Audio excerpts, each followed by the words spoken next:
A perfect send-off to Wyndham Rotunda. As wrestling moved from the mid-2010s into the 2020s, one name stood out more and more: Bray Wyatt. A WWE superstar who pushed through the ranks of the company's NXT development phase and found his footing as a both physical and creative performer. It's just a shame that we lost him too soon. Bray Wyatt, Becoming Immortal, a documentary executive produced by the WWE, tells the story of the rise and untimely passing of Wyndham Rotunda, otherwise known as Bray Wyatt. Bray Wyatt, Becoming Immortal begins and ends kind of like your run-of-the-mill documentary about a famous and well-loved person coming into this world and leaving us too soon.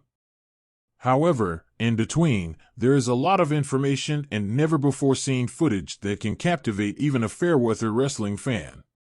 Wyndham Rotunda was born in Brooksville, Florida, to a family of wrestlers. His father and uncle appeared at the very first WrestleMania. Rotunda would make an effort to try and make it into the NFL after college, but would recede in his college football career, which is where wrestling stepped in. In his time at WWE NXT, his character had no depth. It was a generic, manufactured persona that played to his husky physical appearance.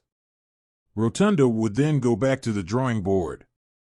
Being from the South, he would look into the Southern Gothic aesthetic to forge a character. He would research cult leaders, sadistic serial killers, and even Robert De Niro and Cape Fear to craft the alter ego that would become Bray Wyatt. From there, Bray Wyatt, Becoming Immortal goes through the highest of the highs and the lowest of the lows of Wyatt's career in the WWE. The highest being making it to WrestleMania within a year of almost leaving behind what he thought was going to be his lifelong dream of becoming a wrestler.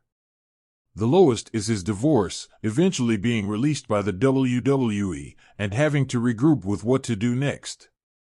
The WWE only shows behind-the-scenes content of their character development, so since they produced this film, they take us behind the curtain of the creation of Bray Wyatt and explore the creative mind of the man behind the character. Rotunda was an avid fan of horror and fantasy films growing up, thus using that to craft his insane character that many fans felt chilled by and eventually would begin to follow and admire. Bray Wyatt indeed does become immortal via this documentary. His passing was sudden and happened around the time he returned to the WWE. He was making positive strides to get back to the head of the company. Rotunda would die of a heart attack at 36, but he left behind years of creativity for us all to admire. Nobody, at least not since a performer like The Undertaker, has a persona in the WWE that comes along and amazes us to the point where you feel that person is real and not just an act. It's hard to make a critique of the quality of the documentary. WWE is backing the movie, so they tell the story their way. It's a little lengthy, but Rotunda's story is captivating and real, and boy did he leave us too soon.